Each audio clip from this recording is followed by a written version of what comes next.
Hello and welcome to Newsroom. I'm your host Sharmeen Ali.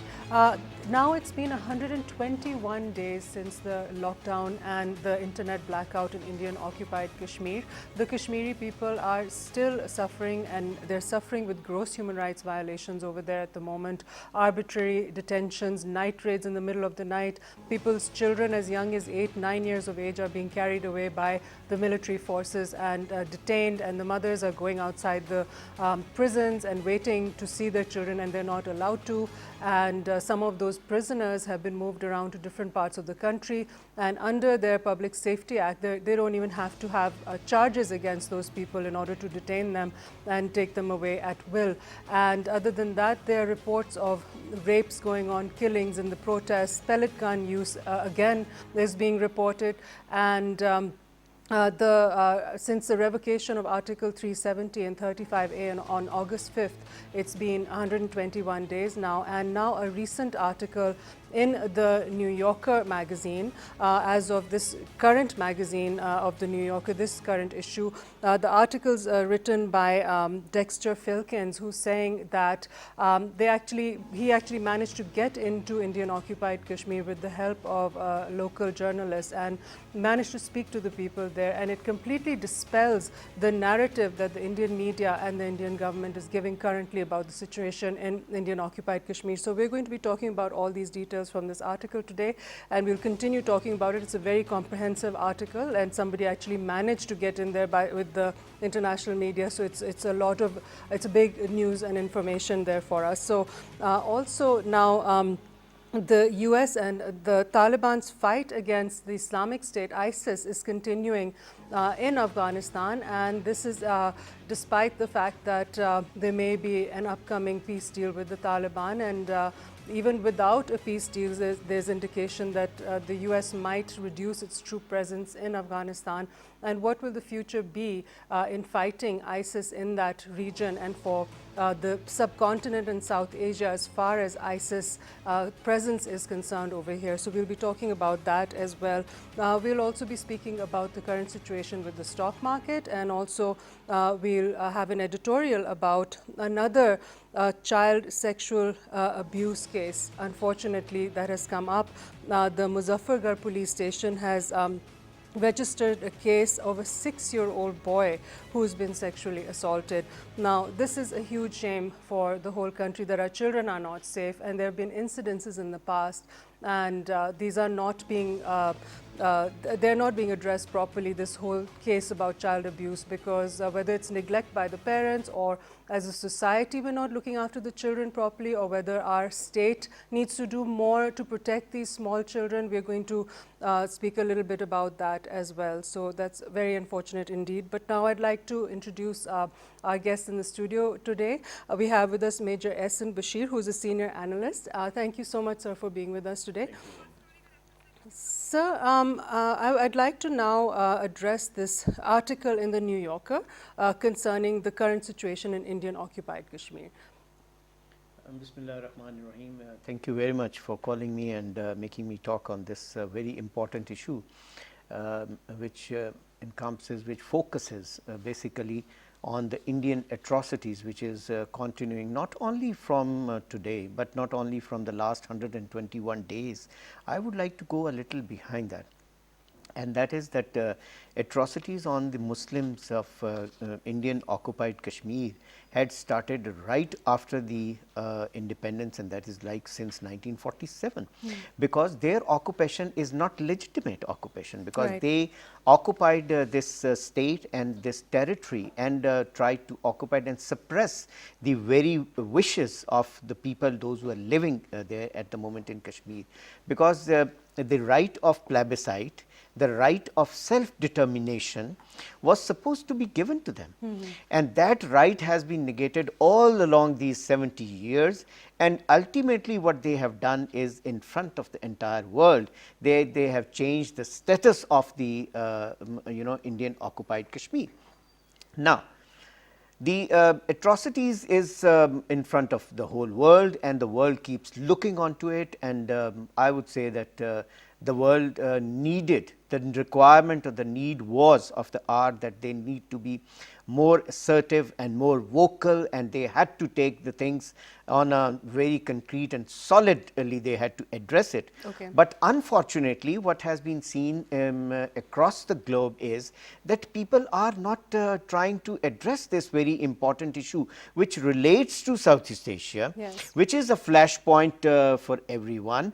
It is basically hampering the development in the countries, and especially developing countries like Pakistan, India and China. You know, they are directly affected by it. Yes, absolutely. However, China as a good friend has always been on the side of Pakistan, that they want India to resolve this issue, and that is the right method of diplomatic way of you know, expressing your desire or wish that this is how you should be doing it. Absolutely. And that is how you go forward to it. Right. This is definitely a Pakistan and India issue, but also primarily it's a Kashmiri issue, where there's a massive human rights violations happening now, as of, we said, 121 days. And since their freedom struggle back in the late 1980s, there's been a lot of human rights violations. The people in that valley have really suffered. And now we're seeing that, again, their internet is blacked out, where there's a shortage of medical supplies. We talked about in the introduction the arbitrary detentions, etc. Now, the New Yorker magazine article states that Prime Minister Narendra Modi presents himself as an ascetic, economic visionary. He is also a hero of anti-Muslim bigots. Yeah, that is what it is. The whole world knows about it. Let me just tell you that you have said that this issue is between India and Pakistan. No, it is basically, Sharmeen, a global issue now. Yes. Because globally, once I say it, it is the height of atrocities which is going against the human genocide is going on. Absolutely. Where else in the world such huge human genocide has gone in? So many deaths and rapes and women being widowed, and the young children, especially the males, are taken away without any judicial inquiries or anything, and they are being taken away and killed. Right. And the whole strata of the valley and everything, and in the entire area of Indian occupied Kashmir, they are trying to basically settle down those who do not belong to that place. Absolutely. So they are trying to suppress this indigenous movement. Once I say very loudly that this is indigenous movement, means it is very much in the hearts and minds of every Kashmiri who is living out there. Yeah, exactly. It cannot be taken away from that. So India, who tries to plead himself as a big tycoon of a big country with a huge economy, and he tries to have tall claims on each and every issue. He tries to have that, but what he is doing is in front of everyone. I am really perturbed, and I really feel very disheartened at times by only seeing the response of the international community. The international community needs to understand that this is not only Pakistan and India issue. It is not only resting on the shoulders of Pakistani and Indians only alone. They need to intervene. They have to intervene for the greater humanity assurances and all that. They need to evaluate or see it from that angle. Absolutely. Whereas today they are not seeing it. They are just seeing it from territorial point of view, that this is a territory which is got a dispute between these two countries, and these two countries, those who are nuclear also, they should not go to that point where they try to start a conventional war. And if the war starts, then obviously we have talked a lot about it, then there are no bounds what will happen ultimately. Yeah. So that's an unthinkable situation. But sir, now fortunately this time around, the international media has become aware of the situation there and has acknowledged and has written about it onto that. I mean that yes, international media to some extent has come in, which the article which we are mentioning about has just been published in New Yorker. Yeah. Now this speaks a lot, that yes, now here are the people, those who have gone in and they were not allowed. And obviously India is not allowing the free media and the press to go there, as Pakistan has always done it. The Pakistani media has been invited, not only Pakistani media, the international media, the international visitors, the global visitors have come, and they have gone into the Pakistani side of the Kashmir, and they have seen the things with their own eyes. India doesn't allow all this. Yes, India does we not have have a freedom of speech there. India does not allow them to go. So that is why they had they were fortunate to have an access and bring out the truth, which Exactly. is So we not have with basically us sponsored. online at the moment Mr. Tariq Pirzada, who is a senior analyst. Thank you so much for joining us online. Tariq Pirzada. Yes, ma'am. So we were just speaking about this article in the New Yorker, which alludes to the situation in Indian occupied Kashmir, and it's kind of dispelling all the notions and the stories that are being spread by the Indian media and official accounts by the Indian government about how things have returned to normal. So, sir, what are your comments about the contents of this article, saying that it's actually a very different situation on the ground, and this is an international journalist who's actually been in there and spoken to people? Sharmeen, number one, I read the article. The article starts with the phrase, Kashmir is an Indian state.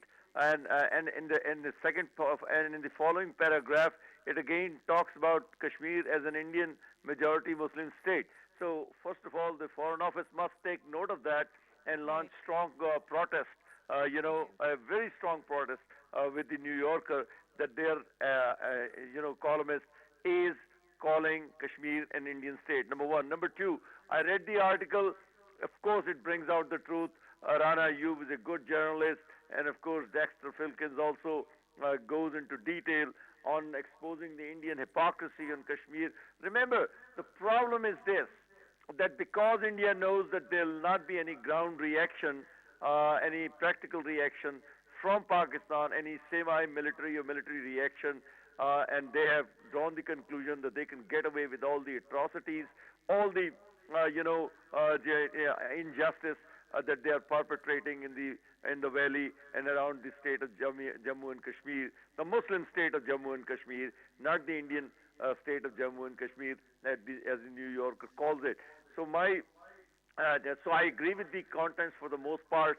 That yes, in the Indian media, and I'm an old-time regular contributor to Indian media, especially their television networks. I've been a part of the Republic, which is the subject of this article also.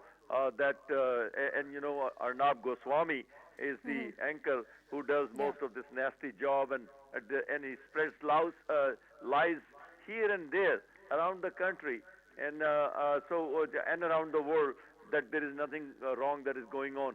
But the truth is there. The truth has come out. The international media is reporting it. Kashmiris are the target of the worst atrocities by 900,000 Indian soldiers, and the low cost Mr. Narendra Modi as the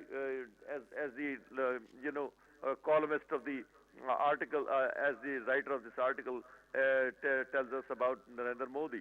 So basically, there is no fear in India as far as the atrocities that are being perpetrated, because there is no threat from across the border from Pakistan at the present time. There is no threat from any other country around the world. They have occupied, they have incorporated India just the way the British, Kashmir into India, just the way the British incorporated, India into the British Empire. So, right. So somebody has to do two to three things. Number one, the Foreign Office must launch a strong protest against the New Yorker, that they are calling it an Indian state of Kashmir. Number two, Pakistan's Foreign Office and the Prime Minister of Pakistan, who has been under pressure because of these Fazlur Rahman's campaign and other political campaigns in the country, and the focus has been taken away from the Kashmir, and instead the focus has been on Mr. Fazlur Rahman and Nawaz Sharif, the convicted former Prime Minister of Pakistan. So it's time to resurrect the issue of Kashmir with full force, ground action, wherever it is necessary must be taken, and the diplomatic action at the world stage, that is also overdue, because after the appearance of the Prime Minister, very important appearance of the Prime Minister and the address at the UN, things were looking very bright but certainly Exactly. there is a lull Yes. in this campaign against Indian occupation of the Muslim state of Kashmir. Right. So thank you so much for joining us, Mr. Tariq Pirzada. So, sir, we were discussing just as Mr. Tariq Pirzada was saying that Rana Ayub actually went into the territory and snuck in this other journalist, Dexter Filkins, with her. So now what happened there was that the description of the New Yorker, the author of this article says that when they got in there, soldiers stood on every street corner. Machine gun nests guarded intersections and shops were shuttered on each block. Apart from the military presence, the streets were lifeless. At Khankai Maula, the city's magnificent 18th century mosque, Friday prayers were banned, schools were closed, cell phone and internet services were off. And they go on to say how they went to the local hospital, and over there, while hiding from the Indian military and the police, they went to a certain ward called Ward 8, and there were 30 gunshot victims inside.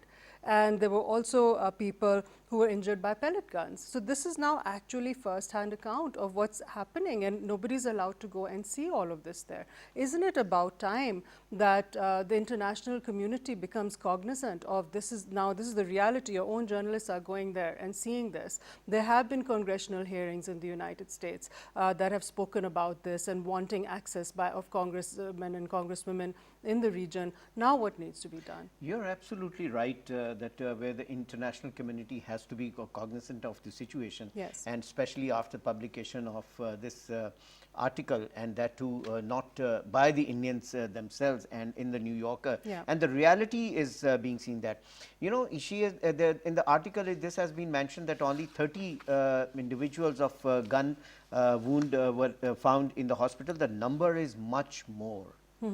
It is much, much more. Yeah. Maybe This is this just has the been ward just the that ward, they've only seen. one ward you have Exactly. seen. Yeah. The killing is much more. It's like curfew. It's like lifeless place. They have made it. Yeah, in the presence of 900,000 troops in such a place, just imagine that every square feet is under boot. Every square feet is under boot. So that means every house, outside every house, there is a person with the gun standing. Every hospital ward there is a person with the gun standing. So how can there be a life? The life, they have made it a lifeless area, and that is what they want basically to continue for some time. So Pakistan must try to do, as Mr. Pirzada, I would second him for that, that diplomatically we need to be more proactive now. We need to pursue this case more vigorously, and we need to also set a timeline. Timeline for such a thing will be very, very important, because this can't be left for years and years together. Already 70 years we have seen it, but now the timeline has to be set for diplomatic missions, that yes, of course, next 2 months, 3 months or 4 months is set for the diplomatic missions to be active. Okay. And they have to bring out some result. If it is not, then other options need to be studied, and other options must be there. Okay. The other options Such should as? not be ruled out. They are limited, practically going on to the ground, where the most of the problem stays. India keeps doing LOC violations every now and then. What Pakistan is trying to do is still trying to have restraint. They have just done on Kuirata, they have just done on Ravla Court. They keep doing it. The violations are continuing of LOC. Every now and then we keep seeing that the shells are being fired on Pakistani posts. The Pakistani military and the Pakistanis are only retaliating in retaliation to what they do. Firstly, they do it, but it can go reverse also. But I'm not trying to plead here for this thing, but at the same time, I see that there has to be other options also on the table, and the world has to be told to, in a very loud manner that no, this is not going to be solved like just like this, that the days are passing by and the time is going on, and we are just sitting and waiting for something, out of the box happening. This will not happen just like that. We need to really take certain actions in that line as well. Right, the absolutely. diplomatic missions need to be, he's very rightly said that, within the country also there has been, spoilers like dharnas and all these things, which have taken off the focus from this this big big issue Kashmir, to the yes. other issues, all that. Absolutely, We need yeah. to go back to this, and we need to understand that Pakistan at the moment needs what? Pakistan Pakistan wants to support the Kashmiris getting killed in Indian occupied Kashmir, of course, and India has to be stopped from there. India is not stopping because India feels that they have not done anything wrong, and this is their right, they have done that. Absolutely. And with So we need to push forward we with need this to push plan forward, that and we you've, need to have other mentioned, plans right. also, and we need to make the world realize that there are other options available with us as well. Right. And Thank you. this needs to be resolved as early as possible. Right. Thank you so much, Major Ahsan Bashir, for joining us and giving your insights on this topic. We'll be right back after the break, and we'll continue our discussion on Newsroom.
The ancient city of Taxila is the heart of stonework in Pakistan. This art, which has been preserved and practiced for centuries, can be seen on many major landmarks of the country.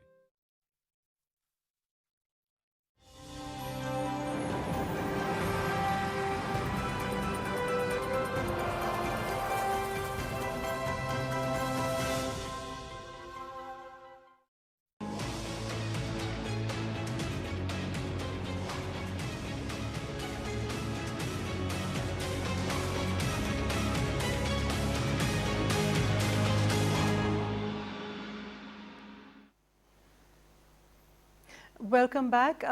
U.S. Defense Secretary Mark Esper has said that any future troop withdrawal may still happen despite whether there has been a peace deal, an agreement with the Taliban or not. And the future of IS in Afghanistan still hangs on the brink. We don't know what's going to happen with that and whether it can actually be controlled. IS's presence in Afghanistan can be managed, even though their numbers have become significantly lesser than before.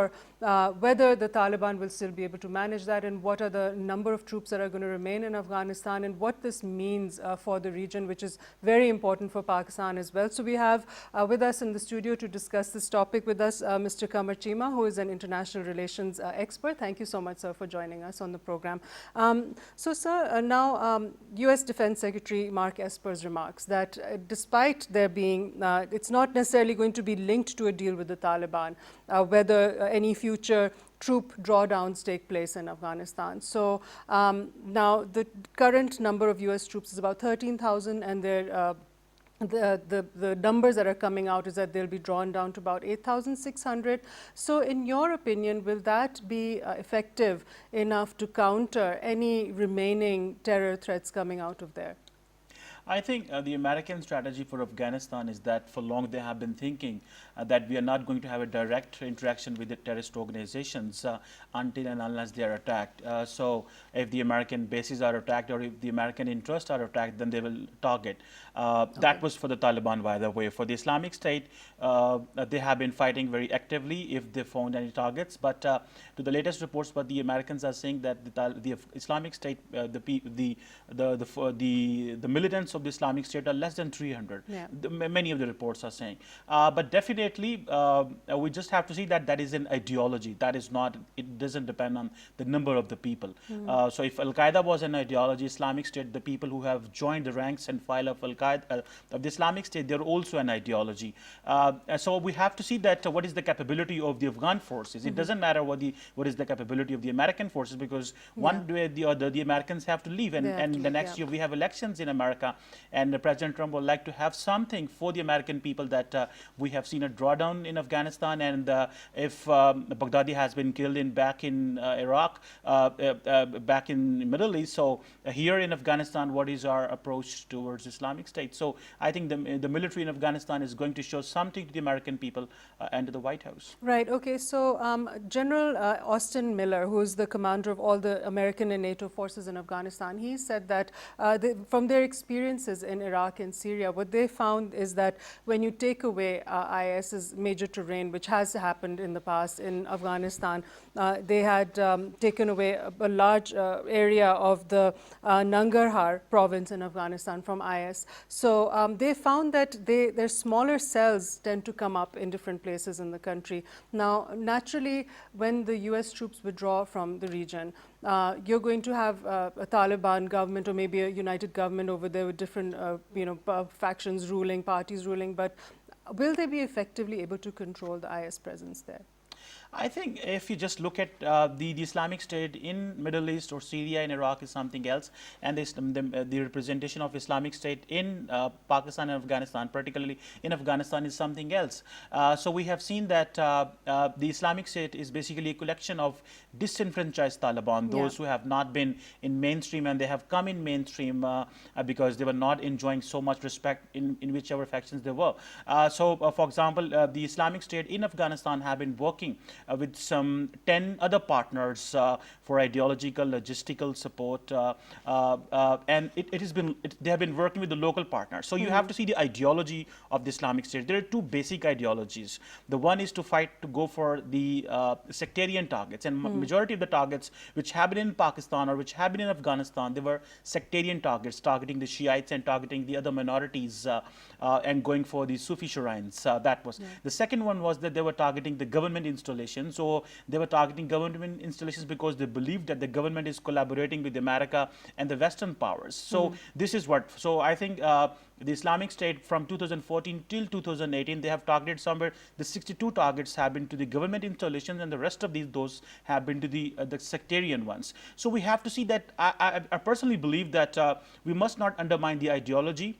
So there is a massive scale de-radicalization plans are needed for Afghanistan if the Americans really want. So this is not just a kinetic operations. You need to adjust here. You need to have another engagements with all these people. And Americans believe, since Taliban, if we will have a deal with the Taliban, there is a possibility that Taliban and America and Afghan government, they can collectively fight with the Islamic State. And this is what President Trump has been thinking, that if we have Taliban to fight with the Islamic State, and they're fighting with each other because they share the terrain in Afghanistan, and they want the territory. So let's give this fight to the Taliban so that they can do it themselves, because let's not engage the regular army. Because it is more difficult to if the casualties are in the regular army. So the Americans are betting on Taliban as well. But they also have these concerns that one of the reasons of keeping a certain number of American troops to remain in Afghanistan is that they are sort of not sure if the Taliban will be able to defeat the group. And one of their major concerns was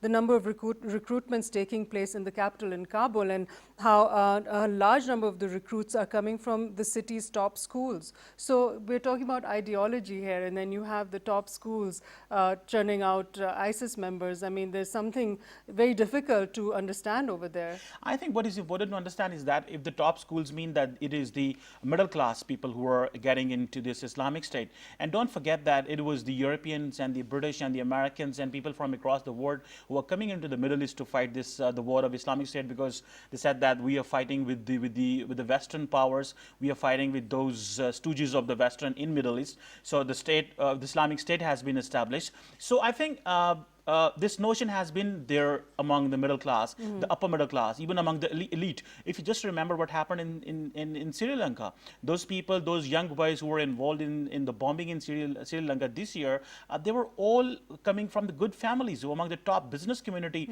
of the Sri Lankan. So it means that this Islamic State phenomenon is not just that those disenfranchised Taliban who have gone from the main factions of the Taliban, and they have made new factions, but this is also about an ideology. This is what a narrative they have established, that they're motivated on sectarian lines against the Ismailis, against the Shiites, because they believe that they are all infidels. So I think if these young people have been recruited from Kabul, that means the war has come in the main cities, in the urban cities. So all much this urbanization and all these people who have been mainstreamed because by giving them jobs, they are not satisfied either by the government, and they are not satisfied what the American and the partners they're are doing being in Kabul. radicalized. They are definitely being radicalized. That is why, because you cannot be part of Islamic State until and unless you are not ideologically motivated, because we have seen the Taliban as an irregular force working in Afghanistan. So they believe that if you have to fight because the government is not doing sufficient job, so let's get together against the government and against the Taliban. Right. So that's where terrorism usually begins anyway. It's from disenfranchised people who think that the government or whoever's in charge is not doing a good job, and they feel they don't have access to justice and they don't have employment and all the things that you mentioned. Now, if you talk to the local people in Afghanistan, some of the reports coming out that in Jawdara, which is a district where 70 people were killed in October by the Islamic State attack, by an Islamic State attack, the residents there just say that the recent killing of IS's supreme leader Abu Bakr al-Baghdadi doesn't mean anything to them, because they're like they're saying that violence by the Islamic State has become part of their various angles of their war over there, and it's very much there. And they just say that what does it matter if you kill a leader? Their factions keep coming up everywhere. I think there has been a narrative in Afghanistan, especially that narrative came from the former president Karzai, who said that the Americans have not done sufficient to deal with the rise of Islamic State. They could have done, so they have waited for getting the IS to fully propped up. So I think that narrative went down inside inside Afghanistan. So this gentleman who is saying this, I think that was from some marriage ceremony where these people got killed.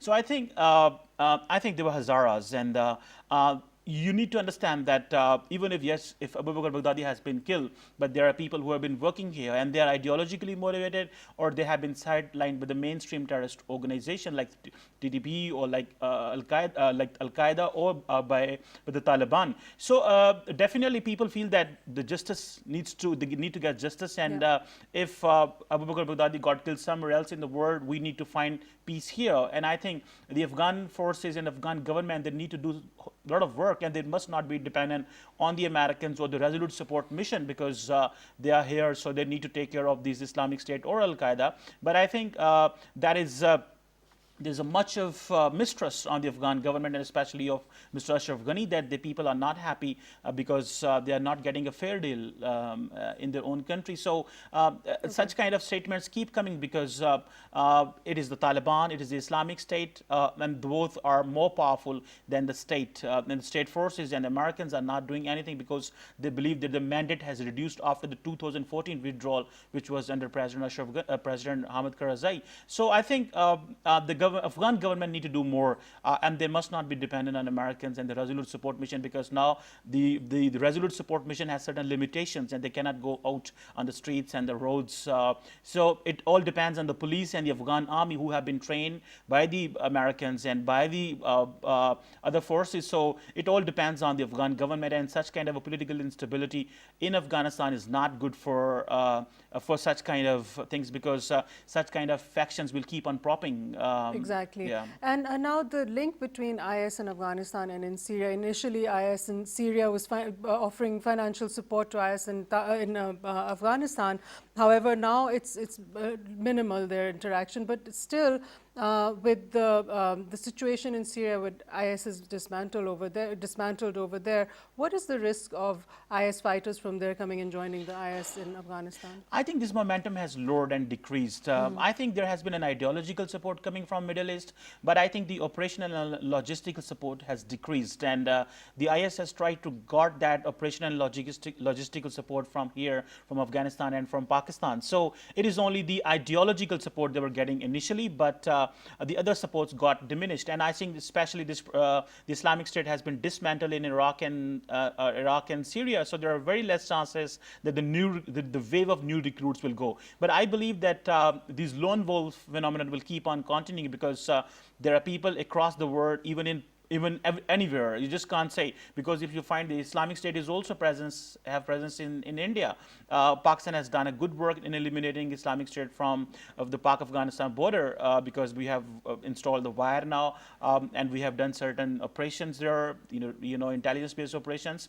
So all what matters at the moment is that there are very less chances that a new, fresh drive will recruit more people from Middle East or from Western countries, because there has been a much of the strong presence and understanding by the Western governments that the flow of the people needs to be monitored and looked very carefully. Exactly, because some of the Afghan officials think that more foreign fighters, they are saying, are slowly arriving in Afghanistan, and they're saying that their concerns are that Afghanistan will, the Islamic State will try and make it Afghanistan the group's global hub in the coming years.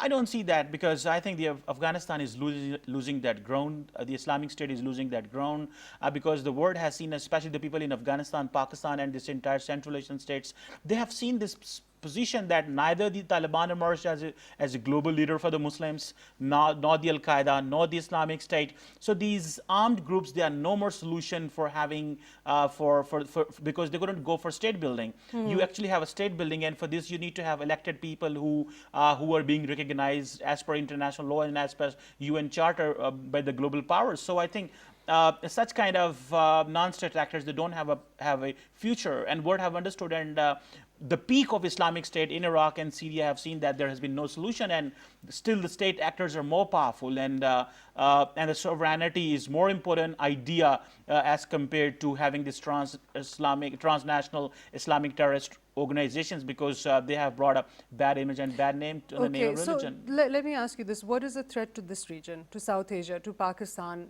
including Afghanistan, from ISIS? I personally believe that there is no threat. There could be sleeping cells. There could be lone wolf phenomenon. We can understand that there is a possibility of that. But an organized group targeting the state installations, targeting the people, there is no choice. Especially in Pakistan, there is no way that Islamic State can prop up, or they can influence, or they can damage the state property, state institutions, or the masses. But definitely, as I mentioned, definitely the ideological presence is there. This is where things move on, because people get motivated to these ideas. People believe that the Muslims are not getting a fair deal in Palestine, in Kashmir. Yeah. So we need to pick up guns. And I think, but this particular idea is losing the ground, because earlier such movements, even be it in Central Asia, be it in Malaysia, Indonesia, in Middle East, here in this part of the world, and especially in last these 17, 18 years, they have not got any particular conclusion. So there are very less chances they will survive whatever elements are left now. Okay, thank you so much, Mr. Qamar Cheema, for joining us on the program today. Now we're going to speak a little bit about the movements in the stock market, which has been very interesting lately. We have with us online Mr. Faisal Fateh. Thank you so much for joining us, Faisal Fateh, again. Thank you for taking me. Can you please now bring us current about how did the stock market do today, and then we can talk about the recent trends as well. Sure. Today it was up almost 1.2%. It was a bit rocky and choppy from when it started. But we are seeing again and again that whenever the market is taking a bit of a dip, like it did yesterday, the next day we see a lot of interest, and people are, I think, getting bold about taking their positions and showing a lot of confidence in the direction of the stock market, and they still believe that there is a lot of room for stock market to go up. Okay, so we've seen in the recent weeks that the stock market has shown a lot of strength, and investors are showing sort of confidence in the government's reforms and the ongoing policies and all the reviews that the government has been getting by international agencies and the IMF, World Bank, etc. So what are your comments on that, sir? Yeah, I think so. Everybody agrees to that point that at least we are in the phase of stabilization. The worst is over.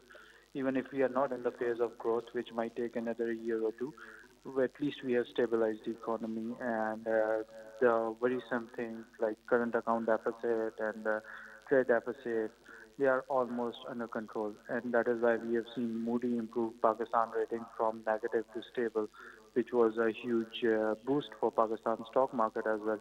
because now we will see a lot more foreign investors seeing Pakistan stock market with, in a positive light, and we might see more foreign inflows coming from abroad into Pakistan. Right. And so which sectors would you say are good sectors now looking forward? Which ones do you think are bearish right now? I think if you go with blue chips, you can never go wrong. There is still a lot of room in oil and gas sector, in banking sector, which is supposed to be performing, which should perform well going forward. And I think so. Cement manufacturers rally, which is going on currently in stock market because they have become so undervalued. Look, what happened was when the market came down almost across the board, because it was mostly because of the sentiment. Across the board, the value of shares have come down. So I believe you can find value almost in every sector right now. And the stock market is usually sort of a predictor of the economy going forward. It sort of shows that there's a positive outlook about the economy. So what, as a stock market expert, what would you say is the outlook right now for Pakistan's economy? I think Pakistan's stock market is a bit different because we don't have that many participants. But if you talk with experts, if you talk with economists, we all believe that the worst is over. And going forward, as I said, even if we are not in the growth phase, at least we can safely say we are in a stabilization phase. So the period where everybody was worried whether you were going to default on your foreign payments or you will not be having money to pay for your imports and your current account deficit, all that is almost sorted out, and we are all hoping that going forward we'll see bright and sunny days. Right. Thank you so much for joining us again, Mr. Faisal Fateh. And now we go on to a very grim and sad story about another 6-year-old boy who's been sexually assaulted. Now, this is a very alarming situation for all Pakistanis because there's another child sexual abuse case that's come out in the media. There are many that go unreported, and it's very alarming because children are very vulnerable, and it is our responsibility as a society, as a country and the state that our children should be safe from sexual predators. In this case, there was a case registered against a suspect for sexually assaulting a 6-year-old boy in Rohila Wali, Muzaffargarh, and this case emerged on Tuesday. An FIR has been registered at the police station in that region, and on December 1st under Section 377, unnatural offence of the Pakistan Penal Code. Later, Section 367A, kidnapping or abduction in order to subject a person to unnatural lust, was also added to the FIR. Now, according to the complainant, Muhammad Ashraf, on the day of the incident, his 6-year-old nephew had gone out of the house alone at 3 p.m. to buy something from a shop. When the minor did not return for a long time, the complainant became concerned and went to look for him with others. According to the FIR, they heard screams, and as they approached the sound, they saw the victim being sexually assaulted. And when the suspect saw Ashraf and others approaching, he left the victim and escaped. Now, this sort of an incident is preventable. It should never have happened. This is just a small child. Who is responsible for the safety of this child? Naturally, the first people who are responsible for children's safety are the family. And when you hear such cases about children, little 4-year-olds and 6-year-olds, roaming on the street and going to shops unattended, it does, naturally no family should have to go through this, but the responsibility does lie on the parents and the family to make sure that a young child, a minor this small, is not out roaming around on the streets alone. Now, other than that, we've seen a lot of child sexual abuse cases happening over the last few years, and some of them resulted in the death of a minor as well in recent cases. So in such cases, what kind of systems need to be brought into place in Pakistan where the suspect can be caught and the child can be saved in a timely manner? There was talk about setting Amber Alert systems throughout the Punjab province and throughout Pakistan, and some work started on that, but it's unclear whether it's being used at the moment to protect our children. The Zainab case, which is on your screen right now, was a very, very harrowing case where this young girl's life was taken, and there has to be concrete steps from the part of the government as a state, and as citizens we all need to raise our voices to ensure that our children are safe in the future. That's all from our program today, and that's all the time we have for now. So bye-bye from me, Sharmeen Ali, and our team from Newsroom. See you next time.